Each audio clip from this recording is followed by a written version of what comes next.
Jadi Al-Quran itu atau hadis itu ada teksnya yang maknanya sudah lugas, disebut muhkamat, gitu ya. Ada maknanya belum lugas, masih ambigu dan masih mengandung ihtimalat ukhra, masih banyak makna lain, disebut mutasyabihat. Oke, sudah nyambung? Jadi ayat, atau kalau ahli Quran hanya menyebut ayat, tapi kami pengkaji hadis juga menganggap ini terjadi pada hadis. Assalamualaikum warahmatullahi wabarakatuh. Kaum muslimin muslimat yang dimuliakan Allah, penonton channel Rahasia Islam, bertemu lagi kita pada kesempatan kali ini untuk kembali menyimak dan mendengarkan tausiah yang akan disampaikan oleh Abuya Ar-Rasy Hasyim. Sebelum kita menyimak dan mendengarkan tausiah yang akan disampaikan Abuya Ar-Rasy Hasyim nantinya, tidak lupa marilah kita selalu bersolawat kepada Nabi Muhammad SAW.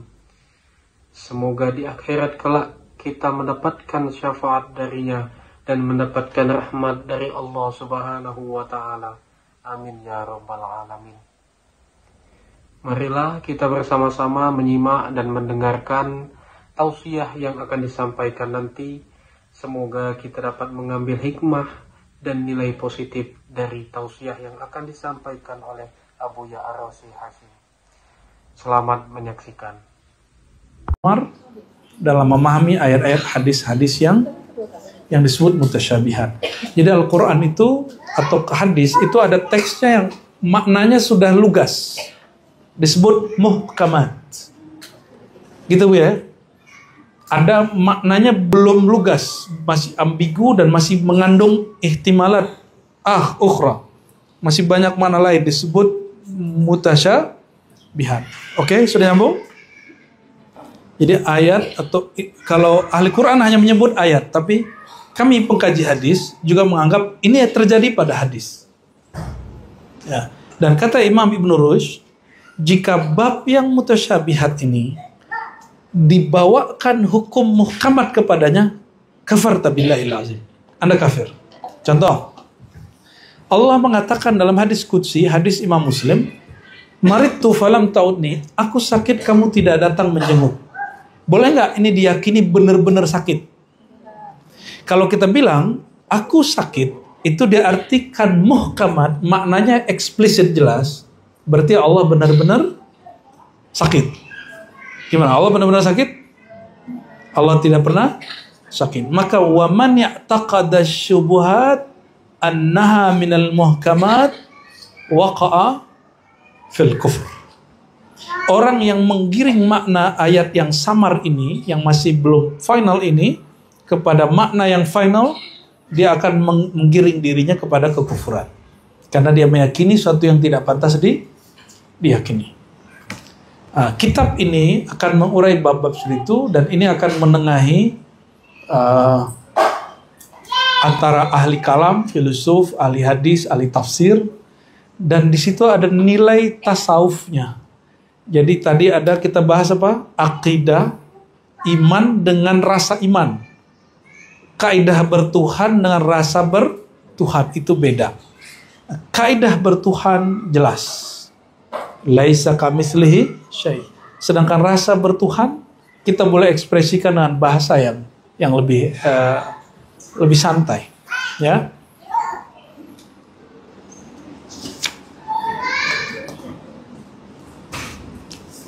Kitab ini baru dicetak 2020. Artinya sebelumnya belum dicetak ini. Mungkin sudah ada nyetaknya, tapi belum bagus. Artinya kitab ini belum dikenal-kenal amat tadinya. Ditulis oleh siapa? Seorang yang jami' kepada ilmu-ilmu syariat dan hakikat. Syekhul Islam Al-Imam Al-Usuli, Al-Mutalakallim Al-Hujjah, Al-Faqih Al-Mufti, Al-Muhaddis Al-Wa'iz, Al-Mufassir Al-Muqri, Al-Nahwi Al-Adib. Banyak benar gelarnya. As-Sufi Al-Mutahaqqiq, Syamsuddin, pelita agama, Abu Abdullah Muhammad Ibn Al-Imam Syihabuddin Abil Abbas Ahmad bin Abdul Mu'min bin Abi Nasr al-Ish'irdi ad-Dimashqi, thumma al-Masri, al-Ash'ari, al-Syafi'i, al-Syadili, al-Ma'ruf bi Ibn Labban. Namanya panjang segitu, paling gampang namanya Imam Ibnul Labban. Laban. Ini yang suka merah susu, jual susu kambing, susu sapi. Nabi itu nggak pernah lo minum susu selain susu kambing, karena emang susu sapi Nabi nggak minat, baunya mungkin nggak enak. Tapi orang-orang hari ini saya nggak tahu ini bisnis kedokteran atau bisnis beneran, atau emang hasil penelitian bahwa susu sapi itu berbahaya, atau karena ada pengaruh Nabi nggak pernah minum susu sapi. Tidak pernah atau tidak tahu? Sepertinya tidak tahu. Saya tidak tahu dan tidak pernah dapat hadis bahwa Nabi minum susu sapi. Yang saya tahu Nabi hanya minum susu kambing. Makanya susu kambing etawa sekarang jadi laku. Jualannya Umi Ibet. Mana Umi Ibet? Ya, nanti kalau mau cari susu kambing ke Umi Ibet. Dan wakil direkturnya Buya Aldo. Beliau ini orang Suriah yang sekarang lagi habis dikudeta. Kita doakan saja yang terbaik untuk saudara kita di Syam, di Suriah. Karena pemimpin perjuangan, kalau kita nggak mau sebut pemberontakan, yang disebut Jaulani atau Ahmad Syara, tadinya dia orang Al-Qaeda, terus jadi petinggi ISIS. Kayaknya dia kemudian mulai berdamai dengan demokrasi, lalu melakukan, kalau bahasa jahatnya, perselingkuhan dengan Turki, tapi kalau bahasa bagusnya, kerjasama politik dengan Turki. Makanya, ulama Saudi, yang mereka masih senang dengan Syam yang lama, itu benci sekali dengan Jaulani. Tapi kita nggak ada urusan. Kita innamal mu'minuna ikhwah. Kita cuma satu aja. Saya ingat Syekh Al-Buti, Taufil Al-Buti dulu ngomong gini. La uayyid Bashar Asad wa la uayyidu nafsi. Innama uayyidu ra'iyati wa ummati. Saya nggak pro Asad, saya nggak pro siapa-siapa, saya nggak pro diri saya. Saya cuma pro umatku, pro masyarakatku. Beliau ngomong gitu dulu. Waktu di UI sini, di UI pasca Salemba sini. Karena ada jamaah yang dengan tidak sopan, habis cium tangan, peluk-peluk beliau, terus nanya, hal ayatta Bashar Asad? Apakah Anda pro Asad atau tidak? Itu ayahnya habis dibom. Nanya gitu. Ini kurang ajar tuh orang. Ya. Ulama Ahlus Sunnah itu punya kaidah, tidak boleh keluar dari pemimpin yang sah. Nah, ini sekarang mereka lagi proses melegitimasi kepemimpinan si Jaulani dan Muhammad Bashir. Jadi kalau itu sah, kita doakan, ya. Kita doakan yang terbaik. Tapi ada kekhawatiran, karena Jaulani ini ISIS, Al-Qaeda, akidahnya apa? Wahabi. Maka ada kekhawatiran di kalangan ulama Ahlus Sunnah, dia mewahabisasikan. Ya. Cuma karena dia sudah kerja sama sama Turki, jangan-jangan dia sudah, cek Bu ya, celananya masih jingkrang nggak Bu ya? Dia kan pakai celananya itu, saya lihat dia masih jingkrang. Dan ISIS itu, Al-Qaeda itu, tahu sendiri produk siapa? Produk mereka-mereka juga kan? Bonekanya Amerika dan Yahudi.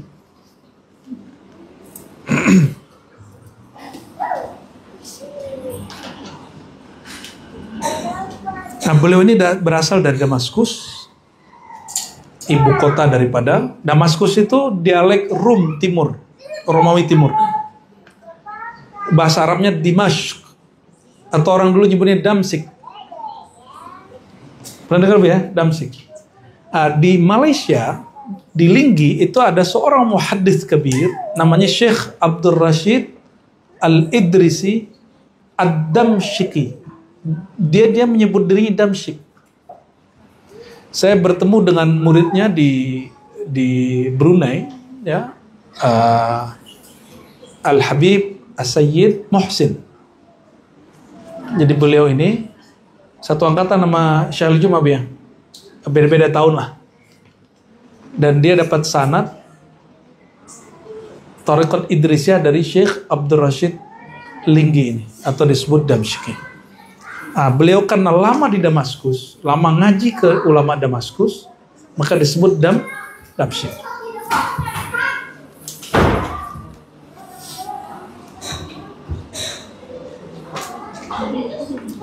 Ayah dia nama dia kan Muhammad ya. Ayah dia namanya Abul Abbas Ahmad bin Abdul Mu'min.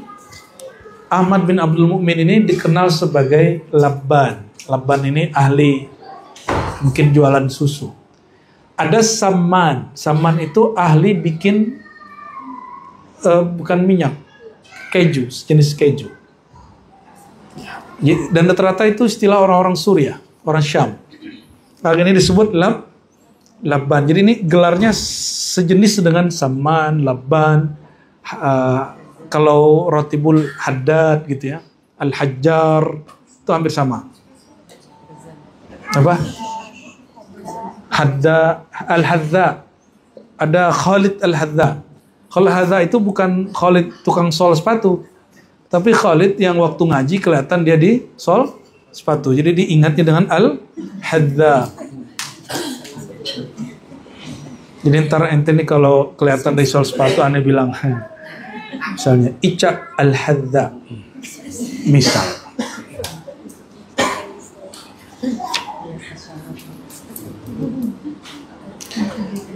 Apa yang unik dari beliau ini?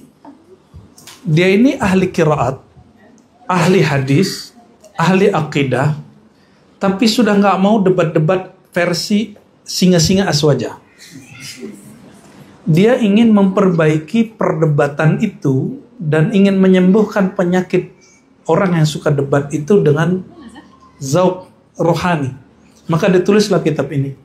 Dia gabungkan bagaimana cara menafsir ilmu hadis ditambah isyari. Jadi hadzal manhaj al-jam'u baina thalathah wujuh. Dia menggabungkan 3 metode sekaligus. Ya. Dan dia berjumpa dengan beberapa guru daripada Imam Ibnu Athaillah Sekandari. Jadi dia orang seperguruan dengan Ibnu Athaillah. Wafatnya tahun berapa ya? 709. Dia masa kecilnya dia jumpa Ibnu Athaillah, tapi juga sempat jumpa dengan guru-guru yang lain. Ya. Maka di belakang namanya disebut dengan Asy-Syadzili. Dia bermazhab Syadzili. Dalam fikih dia belajar kepada imam yang setara dengan Imam Nawawi, disebut seperti Imam Ibnu Rif'ah. Bukan Rif'ah yang ini. Imam Ibnu Rif'ah.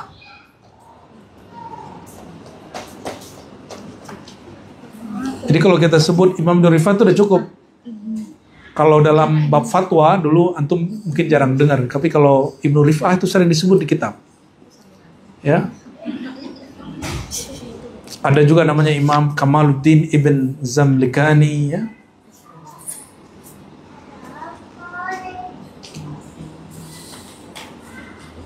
Dan dia juga berguru dalam hadis. Imam Nawawi itu punya guru orang-orang dari Dimyat, maka disebut Al-Hafiz Ad-Dimyati. Jadi ada Dimyati generasi berikut dan semuanya Hafiz. Jadi di zaman itu orang kalau dapat gelar Ad-Dimyati itu malu kalau dia nggak Al-Hafiz. Ada orang nih dari Dimyat tapi bukan Hafiz, dia nggak mau sebut belakang namanya Ad-Dimyati karena pasti itu Al-Hafiz. Beliau ini berguru kepada generasi-generasi itu orang yang hafiz hadisnya melebihi 100.000 hadis, yaitu Imam Ad-Dimyati. Ya. Juga ada Imam Khathami ya. Dia ngaji hadis Sahih Bukhari kepada Imam Al-Yunani, Yunani maksudnya, Yunani. Pernah dengar? Sekarang itu, jadi ada salinan Imam Abul Hasan Al-Yunani. Salinannya itu tersimpan di Maroko. Dan sekarang mereka nggak tahu sudah selesai belum penelitiannya dan akan dicetak Sahih Bukhari yang lebih lengkap. Hidupin lampunya. Syarafuddin Abul Hasan Al-Yunani, ya. Manuskripnya versi mereka, ya. Ada Imam Al-Fazari, ya, dan lain sebagainya. Nyambungnya dengan Imam Syazili, ada imam namanya Imam Al-Yaqut, ya, apa? Yaqut Al-Arshi. Jadi ini teman Abul Abbas Al-Mursi. Jadi orang ini Syazili, jalurnya lewat siapa? Imam Al-Yaqut. Tapi dia tidak masyhur dengan sanad torikotnya, kayaknya putus ya. Jalur dia putus. Ya, kita sekarang jarang ketemu orang yang disebut bersanad ke Abu Dur Yaqut Al-Arshi. Ya, masih ada mungkin barangkali 1-2. Tapi untuk sanad kitab, sanad wirid kita masih bisa pakai jalur dia.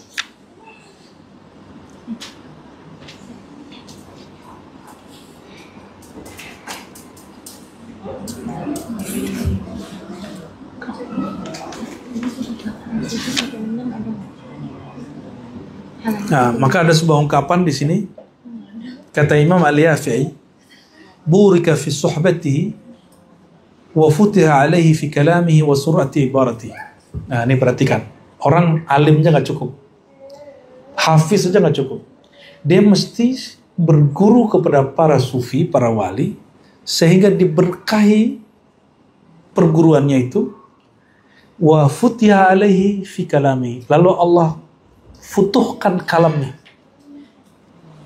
Jadi kita kalau mulazamah seorang wali, kita akan dibukakan oleh Allah kalbu, nanti dikasih khususiyahnya apa, istimewanya apa. Ada yang khususiyahnya dinulis. Contoh Prof. Azra. Prof. Azra tahu? Almarhum. Itu kalau ngomong datar aja. Tapi kalau dia nulis, itu bagus sekali. Siapa lagi? Ada profesor kalau ngajar di kelas, berapi-api. Coba suruh dia khotib.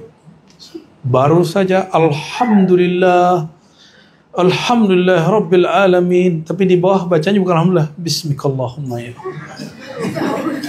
Bismikallahumma ahya wa. Pas sudah selesai, Alhamdulillah. Itu profesor, itu banyak di kampus dia. Jadi jarang doktor di kampus itu bisa ceramah bebas kayak Bu Eldom, itu jarang banget. Ya semoga nanti Buya nyusul jadi dokter yang lain.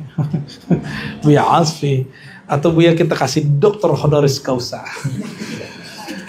Wa futiha alaihi fi kalami wa sur'ati ibarati, dibukakan Allah futuh kalamnya.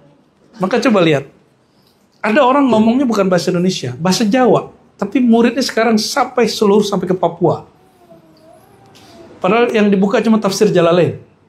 Tafsir yang diejek oleh pengarang kitab itu Al-Ghumari. Al-Ghumari bilang, Jalalain la yughni min ju'. Tafsir Jalalain itu nggak bikin kenyang. Ini ejekan orang alim, karena dia tahu Suyuti cuma segitu doang ilmunya. Dia ngerti kenapa? Karena ilmu dia mungkin hampir setara atau di bawah Suyuti dikit, atau malah lebih. Kita nggak tahu, urusan dia lah itu. Jadi ketika ada orang ngaji Jalalain itu sama Syekh Al-Ghumari, dibilang apa? Tafsir nggak bikin kenyang, la yughni min ju'. Kayak Al-Quran kan?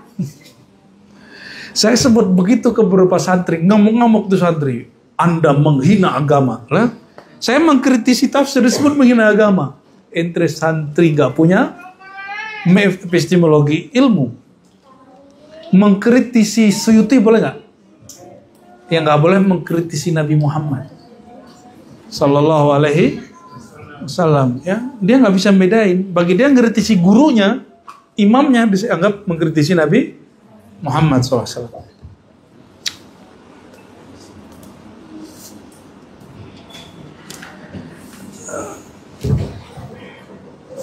Dalam beberapa tarajim ya, dan barangkali itu yang lebih sahih, Yaqut itu dia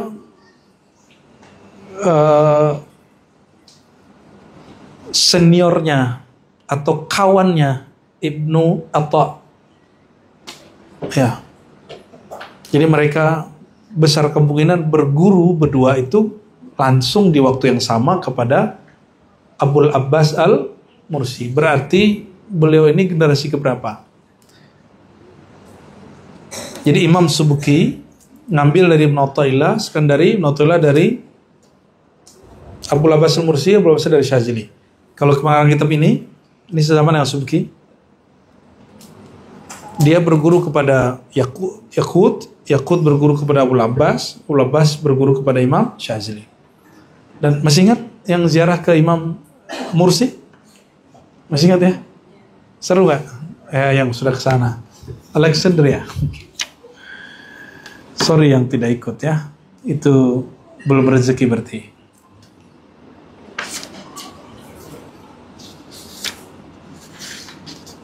Dan ia hidup di zaman Ibnu Taimiyah, Ibnu Qayyim itu disiksa, bukan disiksa.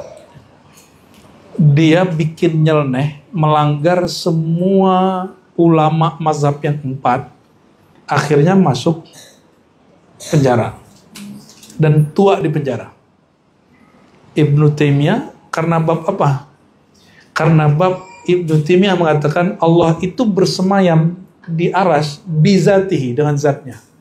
Turun ke dunia, langit dunia dengan zatnya. Allah itu datang dengan zatnya. Di Quran ternyata tidak ada lafaz zat untuk bersemayam.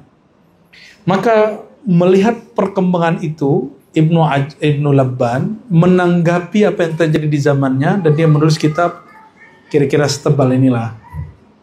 Ya, jadi ini tabiat ilmiah. Kita kalau nulis kitab, kita harus menanggapi sesuatu yang terjadi di zaman kita. Jangan tanggapi yang terjadi di zaman dulu yang gak relevan sekarang. Dia terjadi dulu, tapi relevan sampai hari ini, boleh ditanggapi. Misalnya gini, hari ini orang mengkafirkan satu kelompok tarekat karena tarekat itu tidak mengkafirkan Ibnu Arabi. Maka kita kemudian membahas lagi Ibnu Arabi. Itu boleh. Oke? Jadi mukadimah aja Bu ya. Nah, insya Allah di tahun baru 2025, nggak tahu mungkin dapat sekali atau 2 kali, kita akan mengkaji kitab Izalatus Syubhat, seni membaca teks-teks yang rumit, tapi nanti teman-teman di situ ada bab ma'rifatnya, ada bab kema'rifatan. Di situ serunya. Barangkali Buya Asfi gatal tangannya di situ. Jadi pengen dengar versi sayanya. Kan Buya Asfi udah pernah ngajarin kan, khatam kan? Nah, dia agak nakal dikit ya. Pengen versi kita dia. Ya, semoga Allah Ta'ala memberkahi para imam, para guru, para masyayikh, para mursyid, para muhsinin, orang-orang yang berbuat baik, yang khidmat di majelis, ya, niatkan khidmatnya karena Allah, dan antum tidak akan pernah kecewa ya, dimanapun, kapanpun, walaupun ganti mursyidnya 1000 kali. Insya Allah semoga Allah Ta'ala menutup semua aib kita, memperbaiki sarirah ya, batin kita, dan menjadikan qalbu ini fihi nurullah, nur Muhammad SAW. Amin ya rabbal alamin. Allahumma inna nas'aluka ridhak. Ya Allah, berkah Nabi Muhammad SAW, berkat salawat kepada Nabi Muhammad SAW. Fa'afid alaina ridhak, limpahkanlah ridhamu kepada kami, limpahkan nur engkau kepada kami, limpahkan nur engkau ke dalam kalbu kami, sehingga tumpah ruah pada lisan kami, sehingga bercahaya di wajah kami, sehingga ketika kau memandang engkau menjadi ridha, bertambah ridha, ar-ridha ba'da ridha, karena ada nama engkau dan sifat engkau tertulis di dalam kalbu kami. Allahumma a'inna ala dzikrika wa syukrika wa husni ibadatik. Ya Allah, bantulah kami untuk istiqamah mengingat engkau, bantulah kami istiqamah untuk belajar tentang engkau, dan wafatkan kami dalam husnul khatimah. Allahumma astur auratina bi jamali sitrik. Ya Allah, tutuplah semua aib kami, jauhkan semua bala bencana dari kami.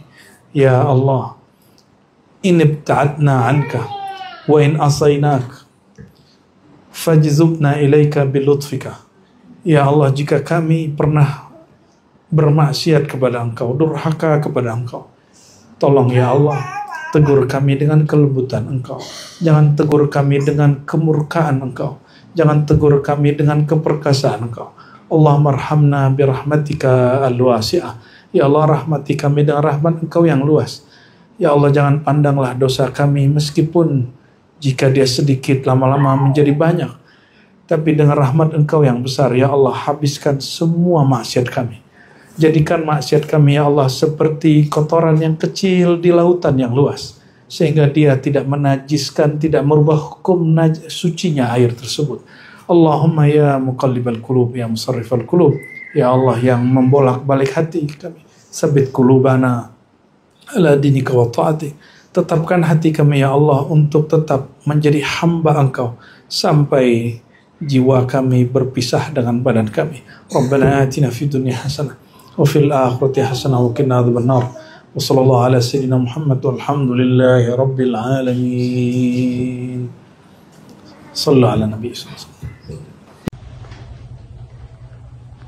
Baiklah, telah kita saksikan tadi secara bersama-sama tausiah yang telah disampaikan oleh Abu Ya'ra Syekh Hasim. Semoga bagi kita yang mendengarkan dan bagi Abu Ya'ra Syekh Hasim yang menyampaikan sama-sama mendapatkan pahala dari Allah Subhanahu wa taala. Semoga apa yang telah kita dengarkan dan kita simak bersama-sama tadi dapat menambah ilmu pengetahuan kita dan semakin mendekatkan diri kita kepada Allah Subhanahu wa taala. Amin ya rabbal alamin. Dari tausiah yang telah disampaikan oleh Abu Ya'ra Syekh Hasim tadi dapat kita ambil kesimpulan dan juga ilmunya bahwasanya jangan sampai kita terlena oleh kenikmatan dunia hingga sampai meninggalkan kewajiban kita dan meninggalkan perintah dari Allah Subhanahu wa taala. Marilah kita selalu bersama-sama menjaga diri kita agar tidak terlena terhadap kenikmatan dunia dan selalu berusaha untuk mendekatkan diri kita kepada Allah Subhanahu wa taala.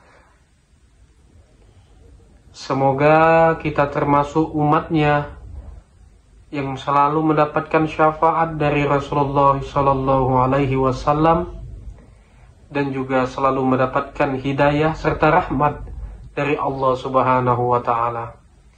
Semoga apa yang telah kita dengarkan tadi dapat menjadi ilmu dan juga bermanfaat bagi kehidupan kita dan tentunya semakin mendekatkan diri kita kepada Allah Subhanahu Wa Taala.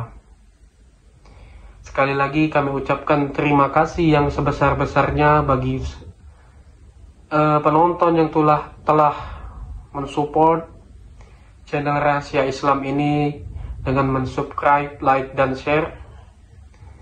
Karena dengan bantuan dan support penonton sekalian, kami semakin bersemangat untuk selalu menyebarkan konten-konten yang insya Allah akan memberikan ilmu serta manfaat bagi kita semua. Sekali lagi kami mohon apabila konten kami memberikan manfaat dan juga ilmu serta nilai-nilai positif, mohon bantuannya untuk subscribe, like, dan share. Karena dengan melakukannya kita sama-sama telah menyebarkan kebaikan untuk sesama umat manusia.